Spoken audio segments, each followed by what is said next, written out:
Conhecendo a Bíblia, fiel companheira do cristão. Amados e queridos irmãos, a paz do Senhor. Aqui quem vos fala é o pastor Gabriel Battle e você está na Escola Teológica Pão da Vida. Meus irmãos, eu estou muito feliz de mais uma vez estarmos aqui na nossa lição. Nós hoje vamos concluir a lição 5.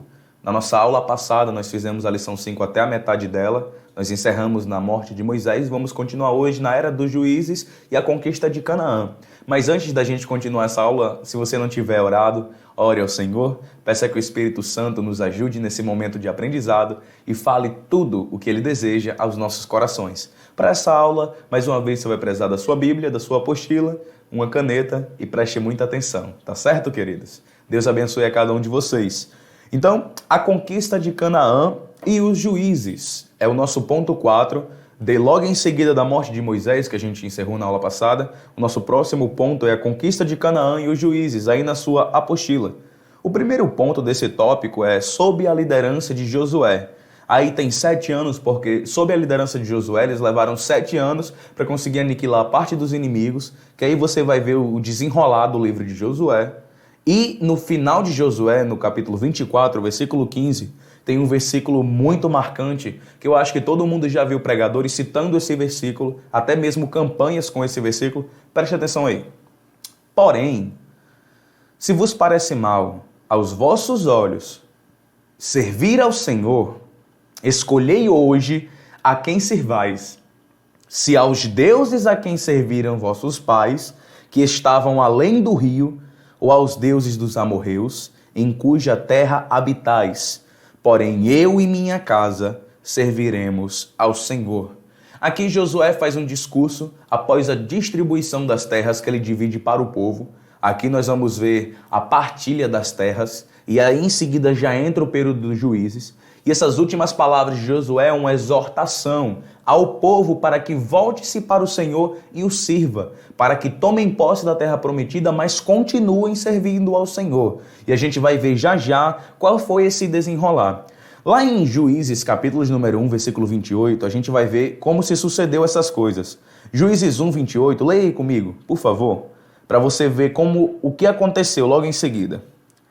E sucedeu, Juízes 1, 28, e sucedeu que quando Israel cobrou mais forças, fez dos cananeus tributários, porém não os expulsou de todo. Se você continuar a sua leitura e ler o versículo 29, vai dizer assim: tampouco expulsou Efraim os cananeus que habitavam em Gezer, antes os cananeus ficaram habitando com eles. Aí o versículo 30, tampouco expulsou Zebulon, os moradores de Quitron, nem os moradores de Naalol. Porém, os cananeus ficaram habitando com eles e foram tributários. Aí o versículo 31, tampouco Aser, tampouco Naftali, tampouco... Aí vai dizer que as tribos de Israel não expulsaram seus inimigos. Qual era a ordem de Deus? Quando eles entraram na terra prometida, Josué distribuiu a terra para as tribos e disse: cada um tome posse. Deuteronômio lá atrás, Moisés deu uma palavra dizendo: entrai e tome posse da sua terra. Entrai e tome posse. Porém, os israelitas, quando entraram na terra, as tribos não quiseram expulsar os moradores de lá. O certo seria expulsar o inimigo. A gente tira algumas lições espirituais muito profundas desse texto, não é mesmo, meus queridos? Se a gente não expulsar o inimigo da nossa terra, a gente vai acabar se corrompendo. O que eles fizeram? Quiseram levar vantagem dos seus inimigos. Quiseram usar os inimigos para enriquecer. Os meios ilícitos dos inimigos para enriquecer. Se a gente traz para os dias de hoje, aplicando a nossa vida, é o seguinte: você querer usar o seu inimigo para enriquecer, as estratégias do seu inimigo, a mão de obra do inimigo para enriquecer. Eles pegaram um povo que era para ser expulso e deixaram ele lá pagando tributo, oferecendo.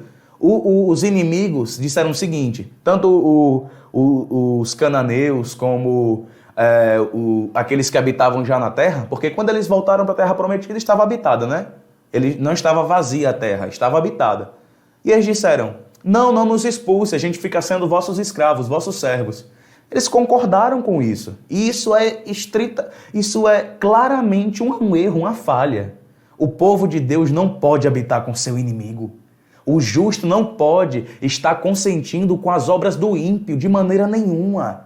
Era para ter expulsado, era para ter tirado da terra. Agora a gente vai ver que isso ocasionou para ele grandes falhas. Grandes derrotas vieram porque o povo de Israel não teve coragem de expulsar seus inimigos. Não teve coragem de expulsá-los da terra. A terra que era deles. Vamos ver o que aconteceu? O período dos juízes ele é marcado por avivamentos e quedas espirituais. Juízes 2:11, olha aí comigo para você entender. Juízes 2:11, a Bíblia diz assim: Então fizeram os filhos de Israel o que era mal aos olhos do Senhor, e serviram aos Baalins. Baalins é os ídolos, os poste-ídolos. Se você continuar lendo Juízes 2, no versículo 12, diz assim: E deixaram o Senhor Deus de seus pais, que o tinha tirado da terra do Egito, e foram-se após outros deuses. Deuses dentre os povos, que havia ao redor deles. Olha aqui o versículo 12 de Juízes 2. A Bíblia diz que por eles não terem retirado os inimigos da terra, os inimigos com seus deuses corromperam os israelitas. Olha o perigo de você não expulsar, de você não tirar o inimigo do seu território, de você consentir com o inimigo habitando. Olha aqui o que aconteceu. E esses avivamentos e quedas espirituais é relatado o seguinte: quando o povo estava bem, abandonava o Senhor e se prostrava aos ídolos dos inimigos, cometia idolatria. Aí, quando estava tudo indo de mal a pior, os inimigos começavam a oprimi-los, como você vai ler o texto de Gideão, como você vai ler o texto de Jefité, que os juízes, que quando os inimigos se levantavam, o povo se arrependia e ia buscar o Senhor. E olha aí o que o Senhor fazia. Juízes 2:18 e 19, marque aí depois para você ler na sua Bíblia e acompanhe agora. Juízes 2:18 diz assim: E quando o Senhor lhes levantava juízes, o Senhor era com o juiz e os livrava da mão dos seus inimigos, todos os dias daquele juiz, porquanto o Senhor se compadecia deles pelo seu gemido, por causa dos que o oprimiam e afligiam. Olha o versículo 19, o avivamento e a queda. Porém sucedia que, falecendo o juiz, reincidiam e se corrompiam mais do que seus pais, andando após outros deuses, servindo-os, adorando-os, nada deixavam das suas obras, nem de seu obstinado caminho. Está na Bíblia. O versículo 20 diz que Deus se acendeu contra Israel, porque o povo transgrediu a aliança de Deus. Olha o versículo 20 do capítulo 2 de Juízes. Quando o povo clamava, se arrependia, Deus com sua infinita misericórdia levantava um juiz, um homem de Deus, um homem reto e livrava o povo. Como Deus levantou Débora, como Deus levantou a Jefité.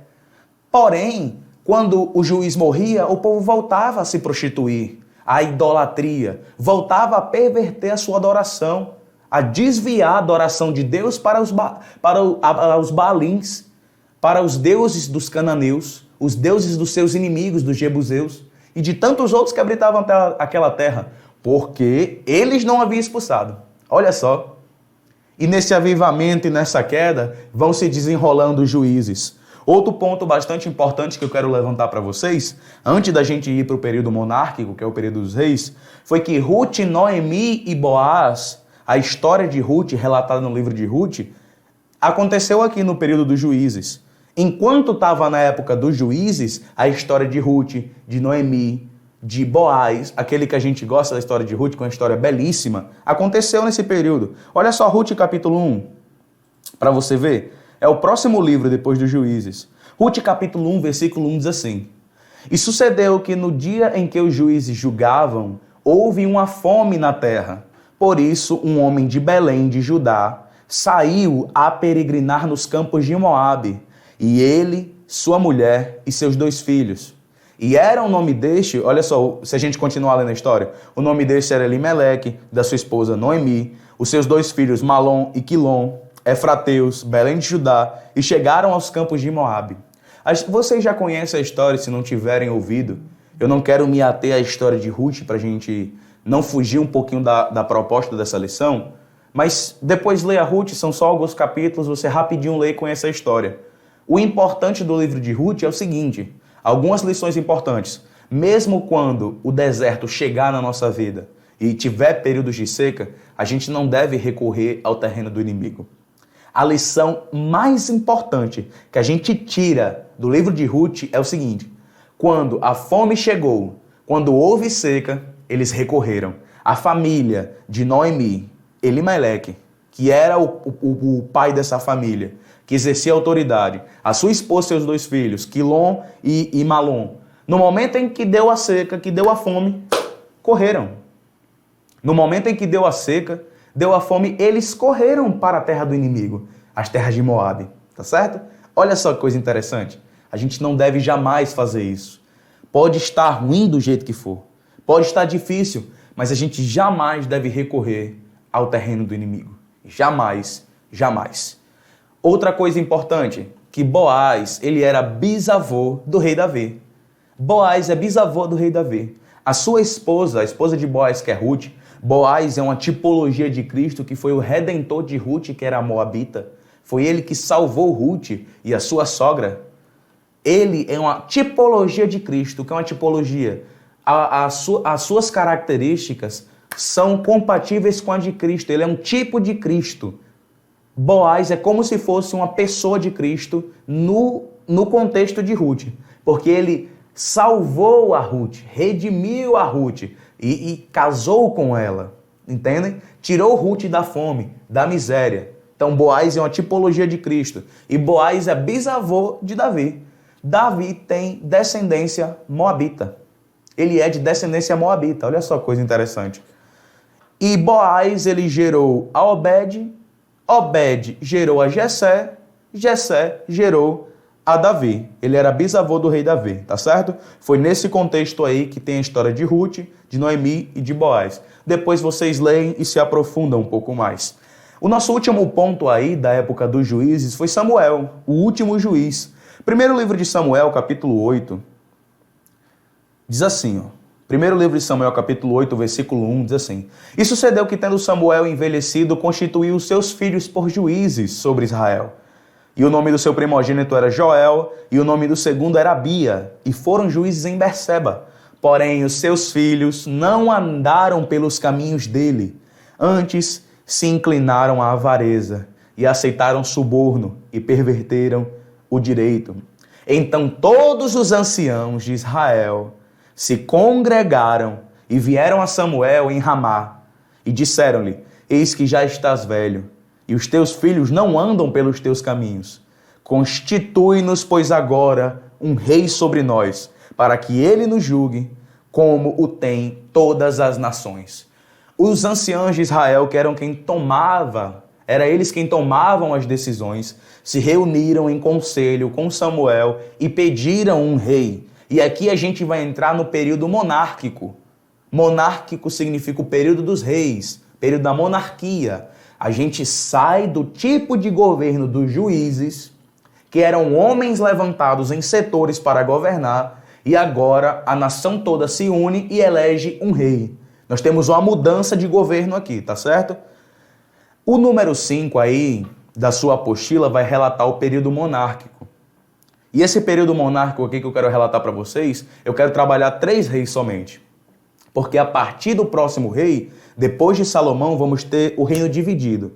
Mas a gente chega lá. Vamos primeiro trabalhar os 3 primeiros reis de Israel. Que essa duração desse período, aí no ponto 5, diz assim: o período monárquico, Saul, Davi e Salomão, 120 anos. Saul governa 40, Davi governa 40 e Salomão governa 40 anos. Em 1 Samuel, capítulo 8, como a gente já leu, eu li aqui com vocês o início do capítulo 8 de 1 Samuel, os israelitas pediram um rei. E aqui nós vamos ver o desenrolar da história. E em 1 Samuel, capítulo 9, versículo 16, leia aí comigo, por favor. 1 Samuel 9,16, a gente vai ver o seguinte: Amanhã, a estas horas, te enviarei um homem da terra de Benjamim, o qual ungirás por capitão sobre o meu povo de Israel. E ele livrará do meu povo da mão dos filisteus, porque eu tenho olhado para o meu povo, porque o seu clamor chegou a mim. A Bíblia diz aqui que Deus mesmo separou a Saul. Há algumas pessoas que não acreditam no chamado divino de Saul, mas Saul foi escolhido por Deus. Saul foi escolhido por Deus. Saul foi um rei ungido por Deus. A gente vai ver isso que o próprio rei Davi teve oportunidade de matar a Saul, mas não fez. Por quê? Porque Saul era ungido do Senhor, era ungido de Deus. Tá certo, queridos? E depois de Saul, vocês conhecem a história. Eu mais uma vez afirmo aqui que a nossa intenção dessa lição é só conhecer os fatos e não relatar cada ponto da história, senão seriam horas e horas de aula. Vamos continuar. Depois de Saul sai e entra o rei Davi, que foi o mais corajoso rei de Israel. O nosso ponto aí diz Davi, o mais corajoso rei de Israel. Segundo o livro de Samuel, capítulo 5, a Bíblia vai relatar os grandes feitos de Davi. Segundo Samuel 5, o versículo 6, a Bíblia diz assim: E partiu o rei com seus homens a Jerusalém contra os jebuseus que habitavam naquela terra. E falaram a Davi dizendo, não entrarás aqui, pois os cegos e os coxos te repelirão, querendo dizer que Davi não ia entrar lá de nenhuma maneira. Porém, Davi tomou a fortaleza de Sião, e esta é a cidade de Davi. Essa história aqui, que está relatada em 2 Samuel 5, o versículo 6 até o 10, é Davi conquistando a cidade de Jerusalém. Até na época de Saul, Jerusalém não pertencia ao povo de Deus, pertencia aos jebuseus. Davi foi o homem que foi lá e conquistou aquela cidade. Por isso que parte de Jerusalém é chamada de cidade de Davi. Mais sobre isso a gente vai ver na nossa aula de geografia bíblica. E Deus, com a aliança, estabeleceu uma aliança com Davi. A gente sabe que Davi foi o homem segundo o coração de Deus, porque ele tinha um espírito reto, quebrantado, que se arrependia. Nós já ouvimos várias pregações a respeito de Davi. E no livro de 2 Samuel, capítulo 7, o versículo 16, olha só. 2 Samuel, capítulo 7, o versículo 16, a Bíblia diz assim: Porém a tua casa e o teu reino serão firmados para sempre diante de mim.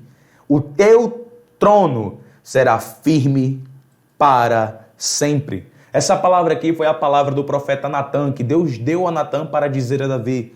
Nesse momento, Natã diz que nunca iria faltar descendência de Davi no trono de Israel. Enquanto Israel esteve na monarquia, o reino esteve na monarquia, os descendentes de Davi sempre assumiram o trono. Por isso que Jesus Cristo é descendência de Davi. Ele assumiu. Jesus Cristo é o nosso rei, descendente de Davi, a raiz de Davi. Aleluia. Vamos continuar, meus queridos. E após Davi, nós temos o rei Salomão. Salomão, o sábio rei. Primeiro livro de Reis, capítulo 2. Olha só o que a Bíblia vai nos dizer. Primeiro Reis, capítulo 2, o versículo 12. A Bíblia diz assim: E Salomão se assentou no trono de Davi, seu pai, e o seu reino se fortificou sobremaneira. Nós vamos ver nos primeiros capítulos de Reis a glória do reinado de Salomão. Essa primeira fase da monarquia, até o sábio Salomão, é marcado pela glória de Deus na vida de Salomão. Enquanto Salomão se manteve reto, se manteve íntegro, Deus deu tudo o que ele queria. Alguns pontos marcantes no reinado de Salomão foram a construção do templo. No reinado de Salomão, em 1 Reis 9:1, a Bíblia vai dizer que ele construiu o templo do Senhor. Olha só, 1 Reis capítulo 9, versículo 1. Sucedeu, pois, que acabando Salomão de edificar a casa do Senhor e a casa do rei, e todo o desejo de Salomão que lhe veio a vontade de fazer, a Bíblia diz que Deus concedeu a Salomão tudo o que o seu coração desejava. Enquanto Salomão construía o templo de Deus com toda a dedicação, com toda a retidão, com toda a pureza, Deus concedeu a Salomão tudo o que o seu coração desejava. Tudo. Tudo que Salomão desejou fazer. A sua casa, a Bíblia diz que a casa do rei levou mais tempo para ser construída do que propriamente o templo. A glória de Deus na vida de Salomão é notória. A gente vai ver, por exemplo, a rainha de Sabá vendo a sabedoria de Salomão e presenteando a Salomão com muitas quantidades de ouro. Porque ela viu a glória de Deus na vida de Salomão. E a grandeza de Israel e do rei eram incríveis. Na nossa aula de geografia bíblica, eu vou mostrar para vocês um mapinha que tem o reino de Israel no período de Saul, no período de Davi e no período de Salomão, para vocês verem quanto era crescente o território, porque eles iam avançando, avançando e conquistando. Nos nossos próximos pontos aí, você vai poder ler em casa, eu vou deixar como atividade, você lê 1 Reis 4:24 e 1 Reis 10:1, que vai falar sobre a fama de Salomão, tá certo, queridos? Vamos para o nosso próximo ponto, o reino dividido e o período dos profetas. Assim que foi estabelecido a monarquia, não havia mais juízes, o ministério agora era dos profetas. Os juízes eram um ministério político, um serviço político. E eu quero só relatar uma coisinha. Samuel, ele foi juiz, profeta e sacerdote. Ele exerceu os 3 ofícios. Quando ele acaba a era dos juízes, juntamente com a era monárquica, se levantam os profetas. Deus usa os profetas para orientar os reis. Os reis no cargo político e os profetas recebendo a mensagem do Senhor para instruir os reis. Eles recebiam diretamente, porque nós vamos ver agora que vários momentos os reis de Israel se perverteram. O seu coração foi voltado para a idolatria e Deus levantava os profetas chamando o povo ao arrependimento. A gente vai ver isso aqui no nosso texto. O reino dividido e o período dos profetas. Eu quero começar esse tempo aqui falando a respeito do pecado de Salomão. Olha aí, por favor, 1 Reis 11, o versículo 6. Acompanhe comigo na tela.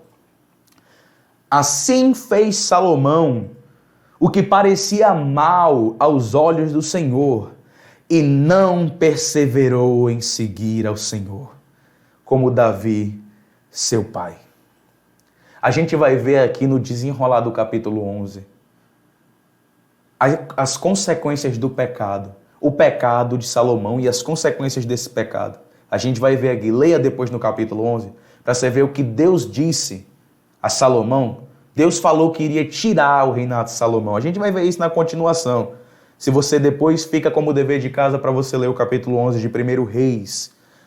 Em 1 Reis 11, o versículo 11 até o versículo 13, tem as consequências do pecado de Salomão, que diz assim: Assim disse o Senhor a Salomão: Pois que houve isto em ti, que não guardaste a minha aliança e os meus estatutos que te mandei, certamente rasgarei de ti este reino e darei ao teu servo.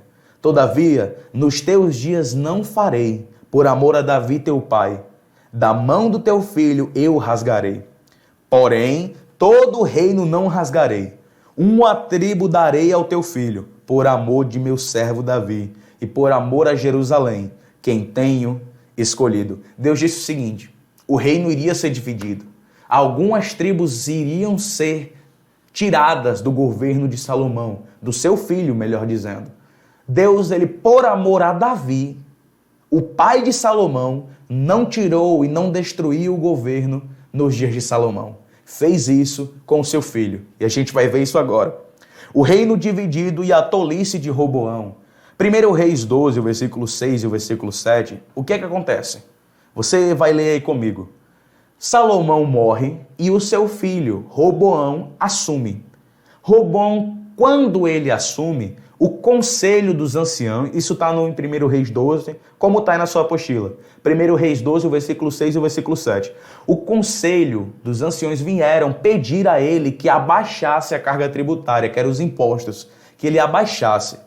E o conselho veio até ele, dizer: abaixe, consenta com o povo. Porém, Roboão cometeu uma tolice. Olha só, em 1 Reis 16, o versículo 7. Olha só.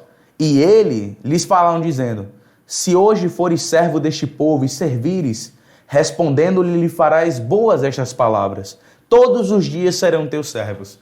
O conselho disse a Roboão: abaixe a carga tributária, abaixe os impostos. Imagina se a gente tivesse um conselho desse no Brasil, hein, queridos? E Roboão disse o seguinte, olha só o que Roboão disse. A gente, na continuação do capítulo 12, vai ver o que Roboão falou. O versículo 11 e o versículo 10 relatam. Olha só, Roboão falou assim: o meu dedo mínimo é mais grosso do que os lombos do meu pai. Olha só o que ele disse. Basicamente, ele falou: eu vou aumentar a minha bondade é mais severa do que a maldade do meu pai. Ele falou, o meu dedinho, mindinho, que é esse dedo mínimo, é mais grosso do que os lombos do meu pai. Olha só que tolice. A tolice de Roboão. Nessa tolice de Roboão aqui, queridos, ele perdeu o apoio de Israel. Ele aumentou a carga tributária. E a gente vai ver agora que Roboão ele foi repudiado por parte dos israelitas. Lembra da palavra de Deus que a gente leu lá, a profecia de Deus no capítulo 11, que é o capítulo anterior a esse, dizendo que as tribos iriam sair, mas por amor a Davi somente um iria ficar com Salomão e sua descendência. Olha só 1 Reis 12, 16, acompanhe comigo aí. Vendo, pois, todo Israel que o rei não lhe dava ouvidos, e isso falando que Israel pediu para baixar os impostos, mas ele não baixou. Tornou-lhe o povo a responder, dizendo, que parte nós temos com Davi? Não há para nós herança nos filhos de Jessé. Eles disseram, eu não tenho herança nenhuma com os filhos de Jessé. As tuas tendas, ó Israel, provê agora a tua casa, ó Davi. Então Israel se foi para as suas tendas. O que aconteceu aqui é que o povo se revoltou com a casa de Davi. Parte das tribos disseram, nós não queremos ser governados pela casa de Davi, pela tolice de Roboão. Tudo em cumprimento à palavra profética de Deus. Deus não falou que iria tirar do governo dele parte das tribos? E cumpriu aqui, devido à tolice de Roboão. Vamos continuar aqui. E Jeroboão é constituído rei sobre 10 tribos. 1 Reis 12, o versículo 20, diz assim. E sucedeu que, ouvindo todo Israel, que Jeroboão tinha voltado, enviaram e o chamaram para a congregação, e fizeram rei sobre todo Israel. E ninguém seguiu a casa de Davi, senão somente a tribo de Judá. Aqui, queridos, nesse versículo a gente vê que as tribos foram, todas elas. Só ficou a tribo de Judá e de Benjamim, que eram muito unidas. A tribo de Judá e de Benjamim, que eram as tribos do sul. A gente na aula de geografia vai explicar isso e você vai entender perfeitamente essa noção geográfica, tá certo? As tribos do norte todas colocaram Jeroboão como líder, como rei. E essas tribos do sul, Benjamim e Judá, continuaram debaixo da autoridade da casa de Davi. E agora a gente vai começar um período. Depois disso aqui na nossa lição a gente vai ter assim, o reino do norte, que ele é chamado de Israel, durou 250 anos. 1 Reis capítulo 20, o versículo 2, a gente vê que esse reino é chamado de Israel. Olha só, diz assim, e enviou à cidade mensageiros a Acabe, rei de Israel. A Bíblia relata a partir dessa maneira. Os reinos, as tribos do norte, o reino do norte é chamado Israel. E as duas tribos ao sul é chamado Judá. Por várias vezes a gente vai ver, tanto no livro de Reis, quanto nos livros de Crônicas, se referindo aos reis como rei de Judá e rei de Israel. Então, agora você entende o seguinte. Todas as vezes que a Bíblia disser, a partir desse momento, rei de Israel, está se referindo às tribos do norte. Quando disser rei de Judá, está se referindo às tribos do sul. Eu tenho, queridos, no nosso anexo, nós temos no nosso anexo o reino de Israel. No nosso anexo lá, você pode voltar, é a nossa segunda imagem. A segunda imagem aí vai falar sobre todos os reis de Israel. Na sua apostila, você vai conseguir compreender melhor, você olhando aqui nesse anexo. Ajuda muito. A gente vai ver, ó, Saul, Davi e Salomão. Aí vai ter Roboão do lado esquerdo da imagem é o reino de Judá. Do lado direito é o reino de Israel. Aí você está vendo aí todos os reis e o período em que eles reinaram. Tem tanto o tempo que eles reinaram, quanto o nome dos reis, tá certo? Tá tudo aí bem discriminadozinho para vocês, tá bom? Vamos continuar. Você analisa depois com mais calma, você vê os reis de Israel. Quando você estiver lendo a Bíblia e você estiver com dificuldade, você volta para essa aqui e vai conseguir se encontrar rapidinho, tá certo? Uma coisa bem marcante é o seguinte, todos os reis do norte foram maus aos olhos do Senhor. Começou com Jeroboão. O nosso ponto A aí do Reino do Norte diz que Jeroboão fez um bezerro de ouro. Isso está lá em 1 Reis 12, versículo 26 e o versículo 28. Qual foi a estratégia de Jeroboão? Os israelitas não tinham que viajar até Jerusalém para agradecer e ofertar a Deus e oferecer sacrifícios a Deus? Não eram as festas dos israelitas? Nós sabemos disso. Que eles tinham as festas e as festas eram comemoradas em Jerusalém, na cidade de Davi, Jerusalém. Então, Jeroboão pensou o seguinte: quando este povo que está debaixo da minha liderança sair daqui e for para Jerusalém, eles não vão mais voltar. Não vão deixar eles voltar. Não vão. E o que é que ele fez? Fez 2 bezerros de ouro. Perverteu todas as tribos de Israel do norte. Todas, sem exceção, foram pervertidas pela idolatria. Todas, sem exceção. Ele, com uma jogada política, Jeroboão foi ungido por Deus, caso você não saiba.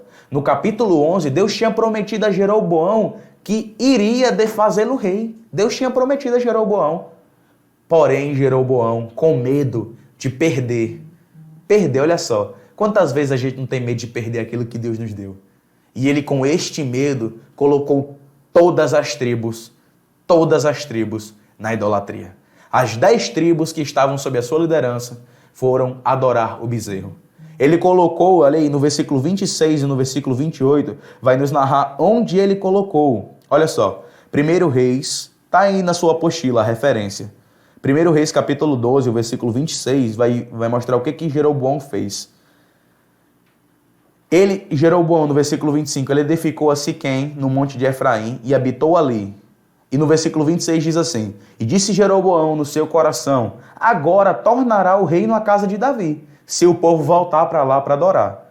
Se este povo subir para fazer sacrifícios na casa do Senhor em Jerusalém, o coração deste povo se tornará ao Senhor, a Roboão, que foi o filho de Salomão, rei de Judá, e me matarão, e tornarão a Roboão rei de Judá. Assim o rei tomou conselho e fez 2 bezerros de ouro e lhe disse: muito trabalho vos será subir a Jerusalém. Veis aqui teus deuses, ó Israel, que te tiraram da terra do Egito. E ele pôs um em Betel e colocou o outro em Dan. Ele colocou nas 2 extremidades, um ao norte e um ao sul do seu reino. Assim o povo não precisava ir a Jerusalém.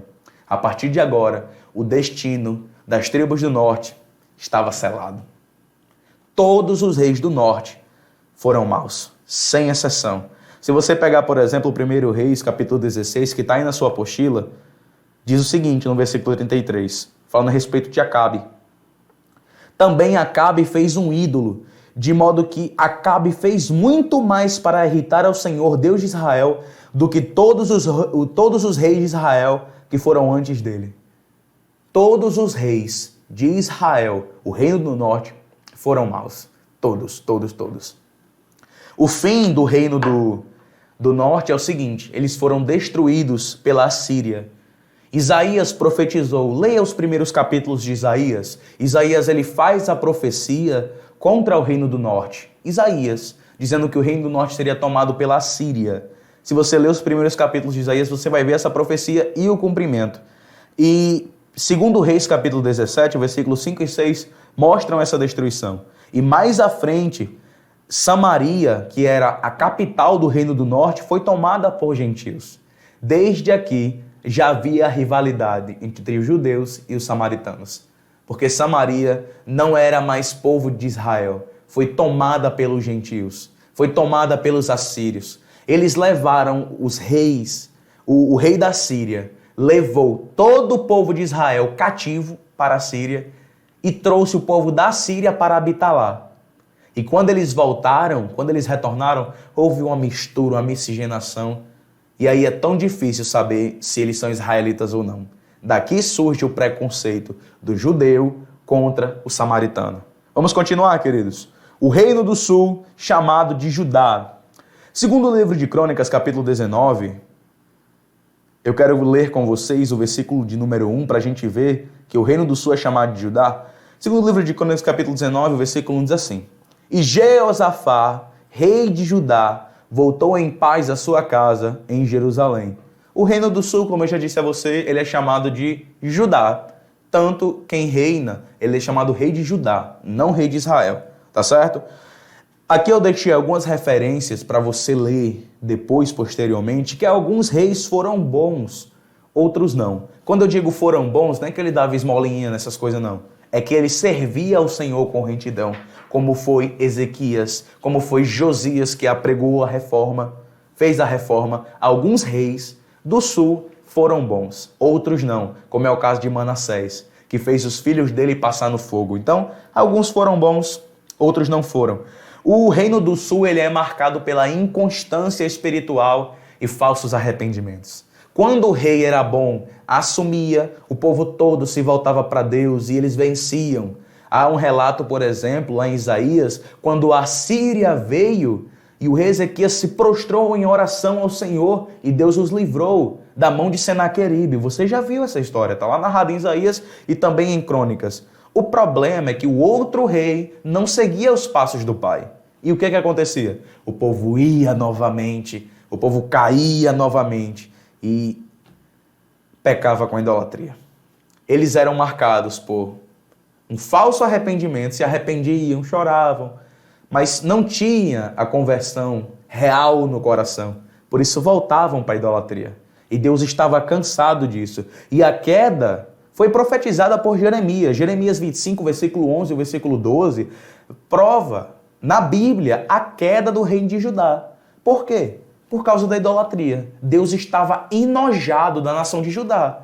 Porque eles uma hora eram quentes, outra hora eram frios. Eles não sabiam quem serviam. Lembra lá de Apocalipse? És quente ou frio? Estou a ponto de te vomitar. Eles uma hora estavam com Deus, outra hora não estavam. E Deus profetizou a queda, profetizando o cativeiro babilônico em Jeremias 25, versículo 11. E o cumprimento das profecias veio e o cativeiro. E agora, queridos, a gente vai entrar no cativeiro babilônico, que é o nosso ponto 7, tá certo?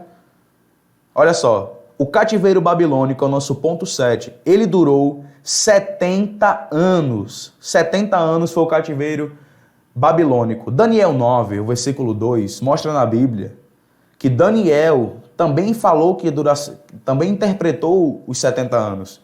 Olha só, a gente vai ler e vai entender. Daniel 9, 2.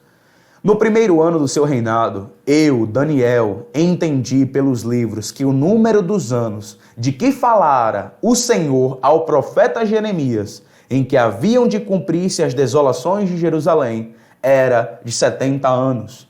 Tanto Jeremias profetizou esse cativeiro. E depois de 70 anos de cativeiro, Daniel entendeu a profecia e escreveu isso daqui. Vamos entender um pouquinho como aconteceu o cativeiro. Nós vamos correr um pouquinho aqui, porque a gente tem muito conteúdo nesse cativeiro aqui. Mas a gente só tem que entender como ele decorreu, tá certo?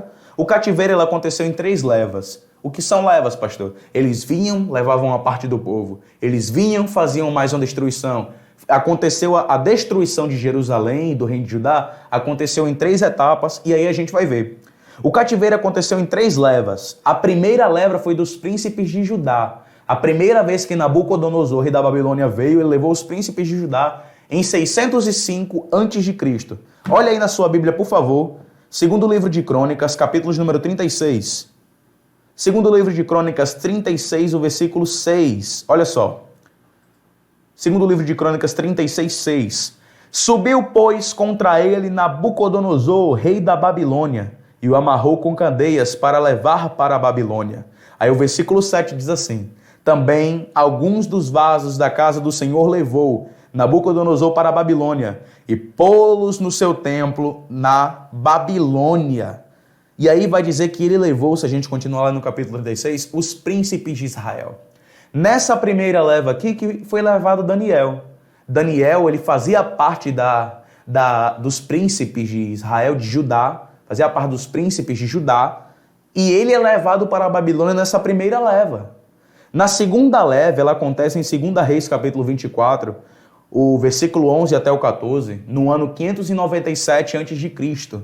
E a terceira leva, que foi a destruição do templo de Jerusalém, a destruição total de Jerusalém, aconteceu em 586 a.C.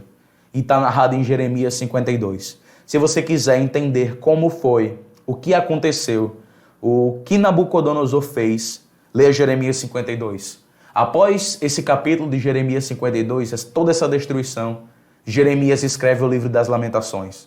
E se você já leu o livro das Lamentações, você percebe a tristeza de Jeremias, porque tudo que Nabucodonosor fez foi só para humilhar os judeus, só para humilhar o povo de Judá.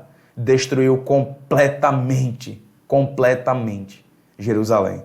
Leia Jeremias 52 e depois leia Lamentações, você vai entender melhor. Agora, queridos, o nosso ponto 8, a queda da Babilônia e a restauração pós-cativeiro. Nesse momento que a Babilônia cai, nós entendemos o cativeiro está acontecendo, passou os 70 anos e agora a gente vai entrar no ponto 8, tá certo? Queda da Babilônia e restauração pós-cativeiro. Nesse momento aqui, entre o cativeiro, a queda da Babilônia e a restauração, estes livros aqui foram escritos. Olha só, Jeremias, Lamentações, Ezequiel, Daniel, Esdras, Neemias, Ester, Ageu, Zacarias e Malaquias. Jeremias ele escreveu antes do cativeiro e escreveu no momento em que o cativeiro aconteceu. Ezequiel e Daniel escreveram diretamente no cativeiro. Daniel capítulo 1 já narra Daniel cativo na Babilônia. Até aquele capítulo 1, as iguarias do rei, o capítulo 1 de Daniel, porque os príncipes foram instruídos em toda a lei dos caldeus, que eram os babilônicos. Os príncipes foram instruídos. Eles eram para engordar e ficarem formosos, para irem para a cúpula da Babilônia. E a gente vê que Daniel não se contaminou com as iguarias do rei. Daniel já começa a escrever no cativeiro. Ezequiel da mesma maneira. Esdras e Neemias, Ester, Ageu, Zacarias e Malaquias já escreveram depois do cativeiro, já na restauração. Entendem? Tá certo. A visão da destruição da Babilônia está narrada em Daniel capítulo 5, quando tem lá a interpretação do sonho do rei Beltesazar, Daniel capítulo 5, 24 a 28. E o fim do exílio e a ordem de restauração está narrada em Esdras. Olha só, leia comigo aí para a gente entender quando Deus ordenou, moveu o coração para a restauração. Esdras capítulo 1, o versículo de número 2, a Bíblia diz assim: Assim diz Ciro, rei da Pérsia, o Senhor Deus dos céus me deu todos os reinos da terra e me encarregou de lhe edificar uma casa em Jerusalém, que está em Judá. Olha o versículo 3. Quem há entre vós, de todo o seu povo, seja seu Deus com ele, e suba a Jerusalém, que está em Judá, e edifique a casa do Senhor Deus de Israel. Ele é o Deus que está em Jerusalém.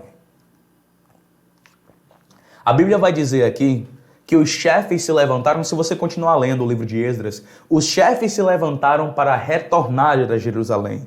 E aqui na nossa apostila, a gente fez a discriminação bem certinha de como ocorreu essa restauração.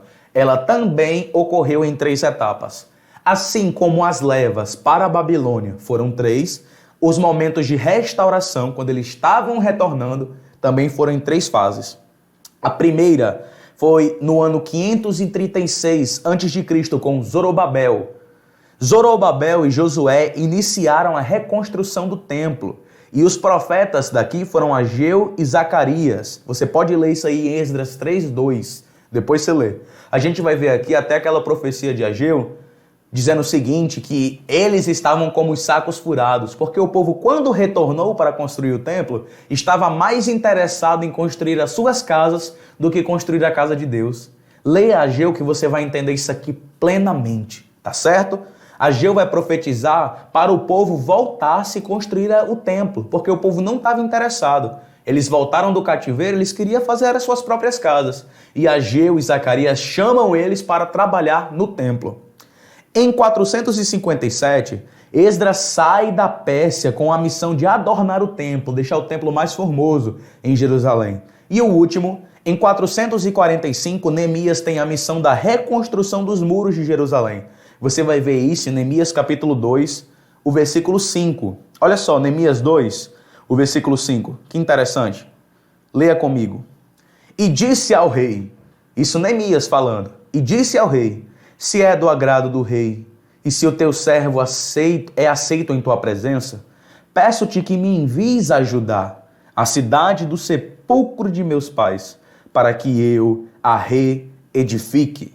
Nesse momento aqui, Neemias, ele é conduzido pelo Senhor e fala ao rei, e o rei o libera para reconstruir os muros. E agora, depois de tudo isso, nós vamos ver o culto a Deus pós-cativeiro. Neemias capítulo 8, versículo 3. Olha só.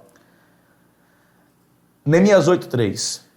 E leu no livro, diante da praça, que está diante da porta das águas, desde a alva até o meio-dia, perante homens e mulheres, e os que podiam entender, e os ouvidos de todo o povo estavam atentos ao livro da lei.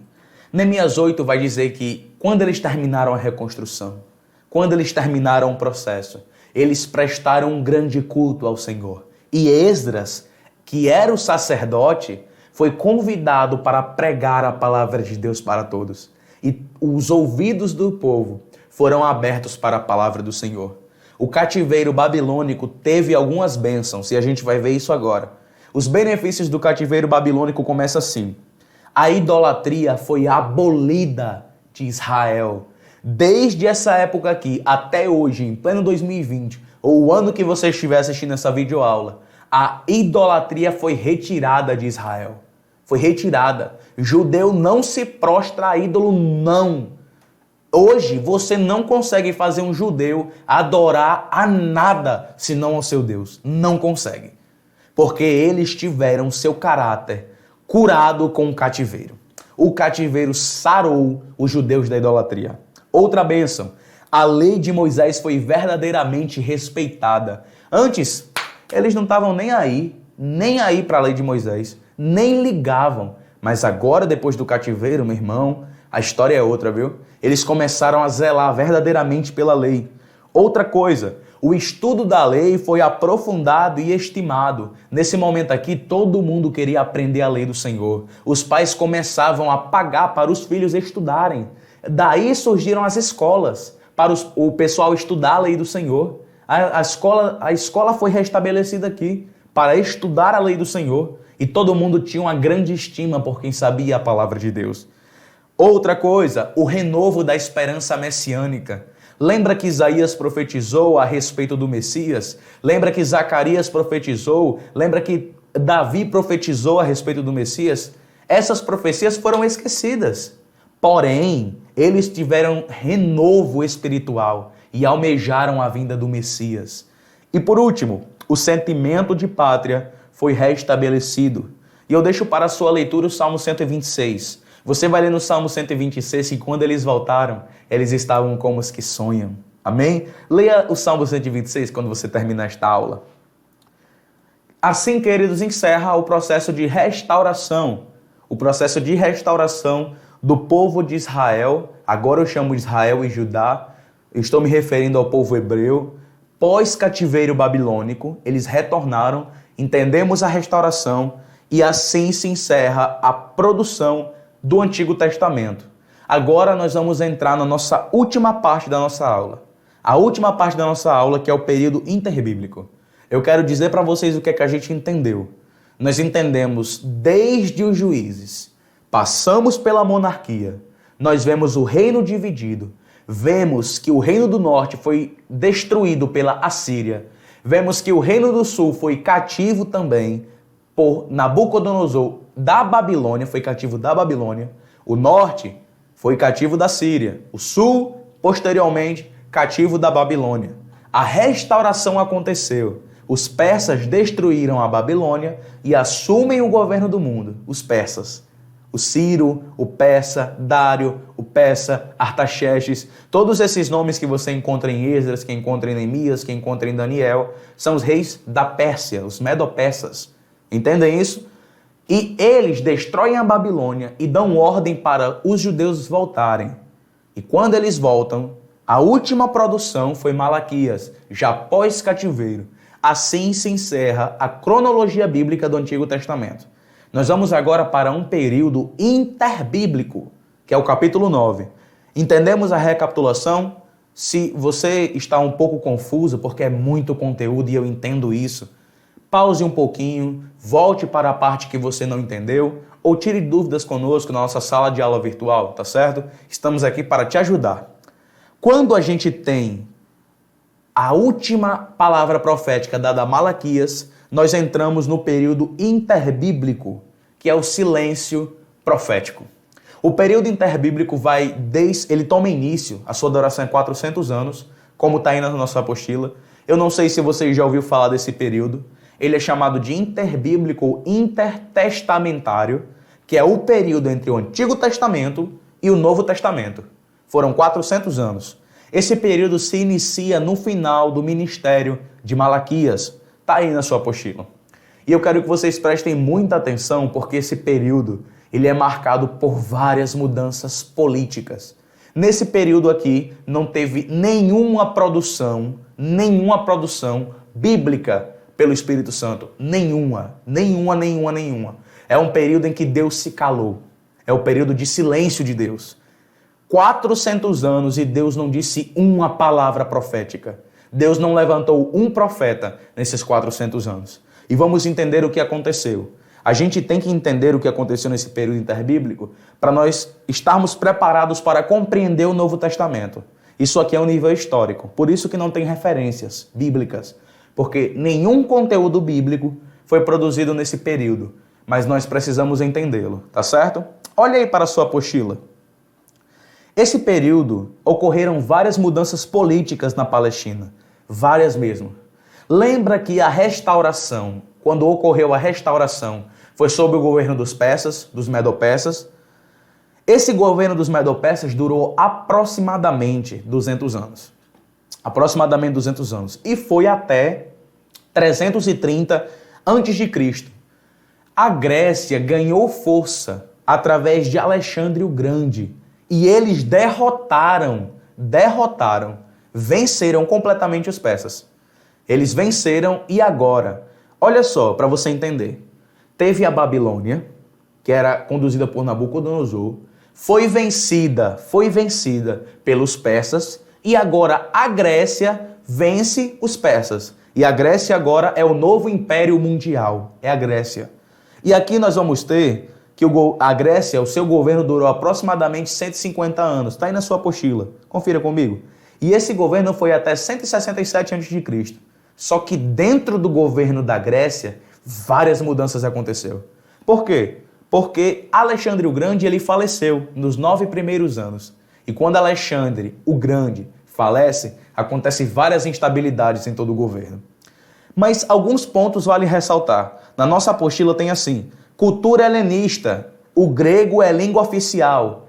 Quando eles começaram a dominar, os gregos tinham a cultura helenista, do pensamento grego, da filosofia grega. Eles colocaram o grego como a linguagem oficial de tudo. E em qualquer lugar de todo o império grego se falava grego. Diferentemente por exemplo, dos babilônicos, eles não tiveram intenção de eles falarem em línguas dos caldeus. Não tiveram intenção de obrigar os países dominados de aprenderem a sua língua. Quando veio os persas, também não tiveram a intenção, mas os gregos tiveram a intenção e forçaram o povo a aprender grego. Isso foi uma bênção. Todo o Novo Testamento foi escrito em grego. Todo mundo sabia falar grego. Todo mundo sabia ler o grego, que era o grego koiné, que é o grego popular. Eu tenho certeza que você já ouviu falar disso. Nós teremos aqui traduções e manuscritos, que a gente vai falar das línguas originais da Bíblia e você vai ser mais instruído nessa questão do grego, tá certo? É a nossa próxima lição. Nós teremos algumas lições e teremos essa lição de traduções e manuscritos. Então não se preocupe quanto a isso. Teve a tradução da Bíblia Septuaginta. Você também vai ver na aula de traduções e manuscritos isso aqui. Então não se preocupe por agora. Após a morte de Alexandre, está aí na sua apostila, ocorreram vários conflitos em todo o império. E nestes conflitos, teve momentos em que os egípcios dominavam uma parte. A Palestina, a gente vai ter aula de geografia bíblica e a gente vai entender a Palestina. A Palestina era muito cobiçada. Muito cobiçada. Todo mundo queria dominar aquela região ali de Israel. Todo mundo queria. Porque era uma região que fazia conexão. Fazia conexão para a Europa, fazia conexão para a Ásia, faria a conexão para a África, para o Egito, para a Ásia Menor. Era uma região cobiçada, era uma região que tinha mares, que tinha lagos, que era frutífera. Então todo mundo queria. Então nesse período aqui de conflitos do Império, teve momento em que os egípcios dominaram a Palestina.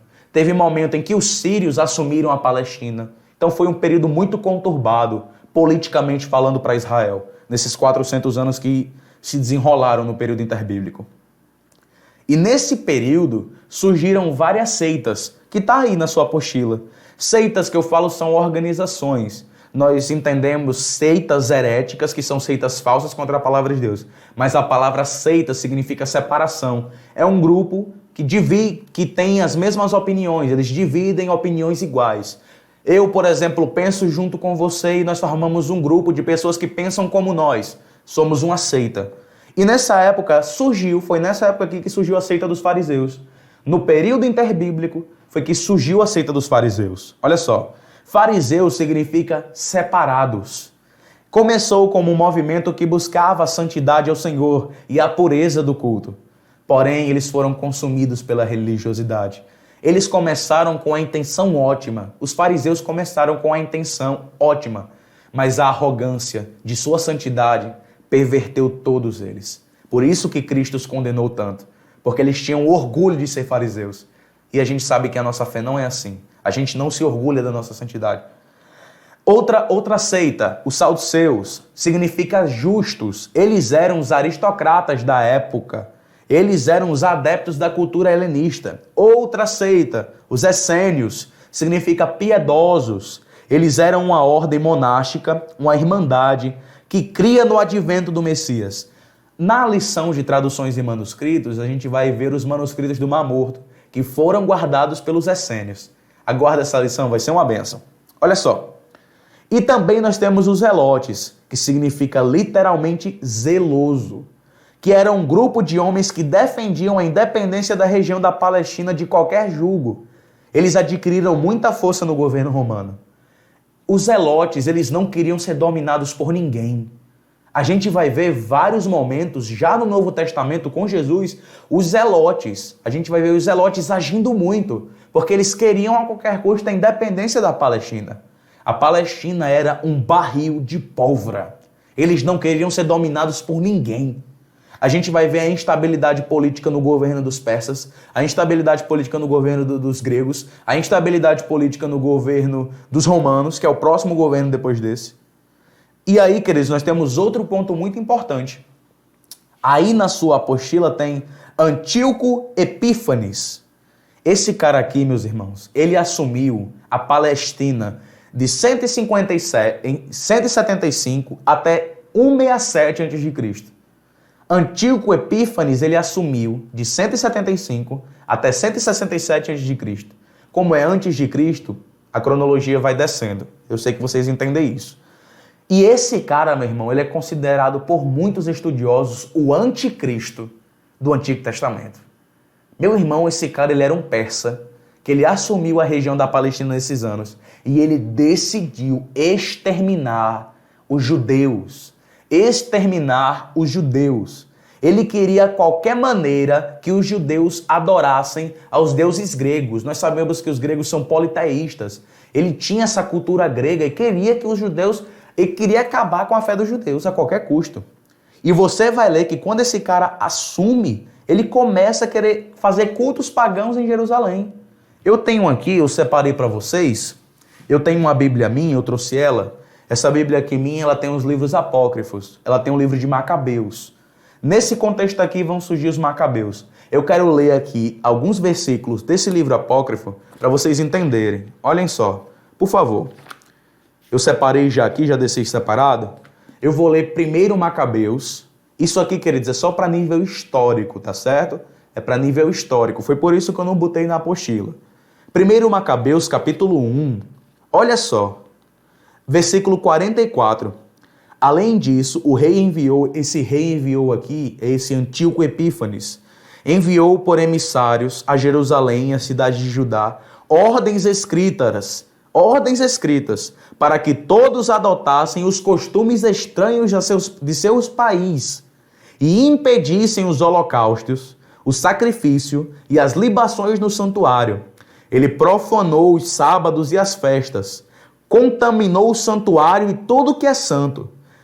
Ele ordenou que construíssem altares, recintos e oratórios para ídolos. O versículo 47 diz que imolem porcos e animais impuros, que deixassem também os incircuncisos seus filhos e se tornassem abomináveis por toda sorte de impureza e profanações. O versículo 50 de 1 Macabeus 1 diz assim: quanto a quem não agisse conforme a ordem do rei, esse incorreria em pena de morte. Isso aqui está em 1 Macabeus. Essa aqui, Bíblia minha, é uma Bíblia católica, por isso que está em 1 Macabeus, tá certo?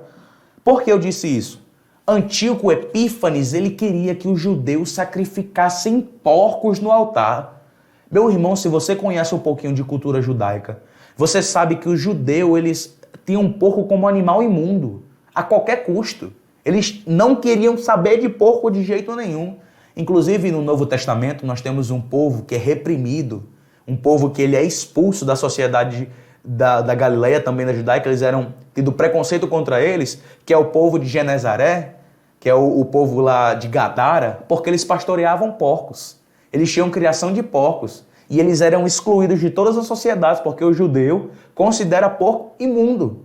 E esse cara, Antíoco Epífanes, queria que os judeus pegassem um porco, matassem e oferecessem a Deus. Em vez de ser uma ovelha, em vez de ser um cordeiro, ele queria fazer um porco. Meu irmão, esse cara, muitos estudiosos o consideram o anticristo do Antigo Testamento. Diga aí, querido. Um cara muito mau, levantado mesmo pelo diabo para destruir os filhos de Deus. Nesse contexto em que Antíoco Epífanes fez isso, um sacerdote, aí a gente já entra no governo dos Macabeus, um sacerdote chamado Matatias, está aí na sua apostila. Ele, indignado com a perseguição religiosa, liderou a nação e conseguiu independência. Foi o momento em que Israel teve independência. Matatias, que era Matatias Macabeu, o nome dele, por isso que é revolta dos Macabeus, porque era a família dele, ele era um sacerdote já velho, mas o povo de Israel estava indignado contra Antíoco Epífanes. Só precisava de uma voz para liderar a revolta. E esse cara, Matatias, liderou todo o povo na revolta contra o governo de Antíoco. E nesse momento eles conseguem a independência da nação. E aí, de 167 até 63 a.C., nós temos aí o governo dos Macabeus. Quando Matatias morre em batalha, ele morreu em batalha, os seus filhos assumem. Judas Macabeu era filho de Matatias. E Judas Macabeu, ele estabeleceu uma aliança com os romanos. Os romanos estavam surgindo, enquanto a Grécia estava declinando, o governo romano estava surgindo. E Judas Macabeu faz uma aliança com os romanos. E aí eles conseguem derrotar a Pérsia. Mas sempre naquela coisa, vários conflitos estavam existindo constantemente. Vários. Às vezes esses conflitos eram contra os samaritanos, contra os povos da Idumeia.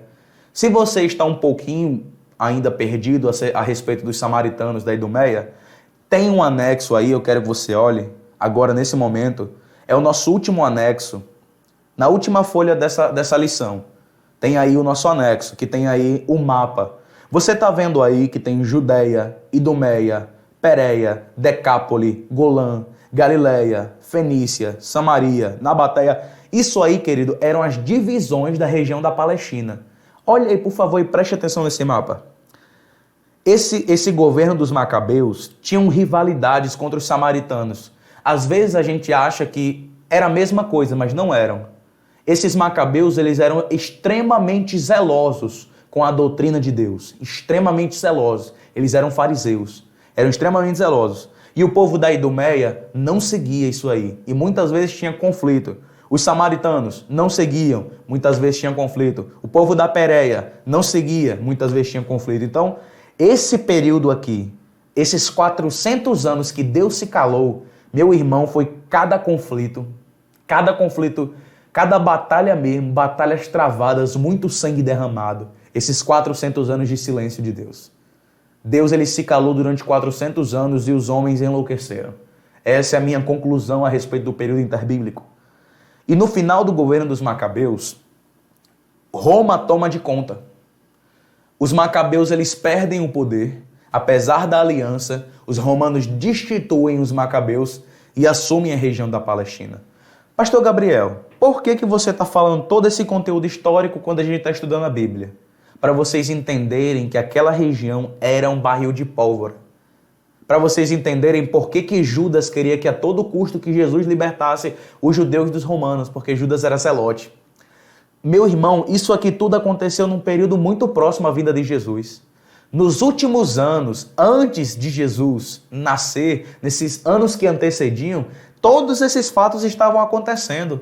Ninguém sabia sobre quem era governado. Vinha um, tomava o poder, vinha outro, tomava o poder. Por último, foi os romanos.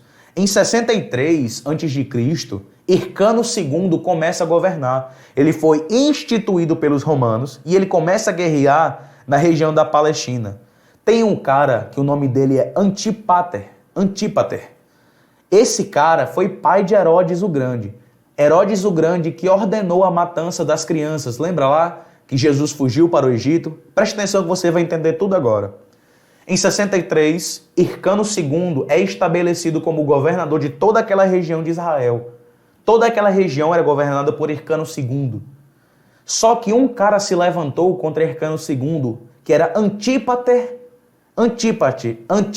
que era pai de Herodes o Grande. Hircano assassina.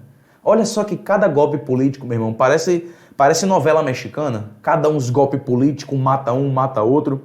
Hircano II, ele é instituído pelos romanos no ano 63 a.C., que foi o ano em que os romanos assumiram a Palestina. Mas aí a Palestina sempre foi disputada, muito disputada. Nós vemos aqui, por exemplo, Hircano II matando Antípater.